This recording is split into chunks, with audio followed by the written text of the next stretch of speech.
Model rocket motors can be confusing at first, especially the letters and the numbers.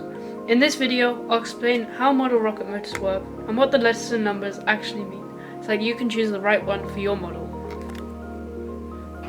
A model rocket motor does a few things. First, it provides the thrust to lift the rocket off the launch pad. Secondly, after the burn, it has a delay charge that lets the rocket coast. And thirdly, it fires the ejection charge, which deploys the parachute or the streamer. All of that happens in just a few seconds. The letter on a rocket motor tells you roughly how powerful it is. First is an A motor, and each letter after that doubles an impulse. So a B motor, like this one, is twice as powerful as an A motor. A C motor is twice as powerful as that B motor. A D motor is twice as powerful as a C motor. And then you have an E motor, which is 16 times as powerful as the A motor. A bigger letter means more power and usually higher altitude, but only if the rocket is designed for it. For example, this B motor will be more suited to this small rocket here. But the E motor is much larger and is therefore much more suited to this rocket here. After the letter, you'll see a number, like B4-4 on this motor. The first number is the average thrust of the rocket engine, measured in newtons. A higher number here will mean a quicker liftoff off the launch pad. The second number, after the dash, is the delay time. That's how long the rocket will wait before deploying the parachute. Always make sure that you have the correct delay selected for your rocket engine before you launch.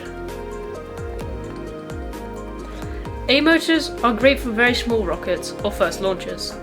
B motors give more altitude but are still beginner friendly. Those are recommended for rockets like this. C motors are probably the most common. They have good power and good height for medium-sized rockets. They work very well when put in medium-sized rockets as they give lots of thrust. D motors are much stronger and should only be used in rockets designed for them. E motors, like this one, are very strong and should only be used in large heavy rockets.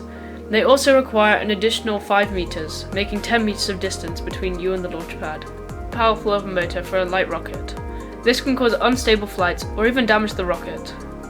For example, for this rocket here, I wouldn't recommend using anything higher than a B6. This rocket can support some C engines and even D engines, but I wouldn't recommend it as the rocket's easily lost. A second mistake is choosing the wrong delay, which can cause the parachute to deploy too early or too late. For example, this motor here is a C6-3. This is designed for heavier rockets as the delay is quite short. Using this engine in this rocket here will cause the parachute to deploy far too early and may even make it rip off, which would cause the rocket to break. Understanding rocket motors makes launches way more fun and predictable. Make sure to subscribe for more important tips.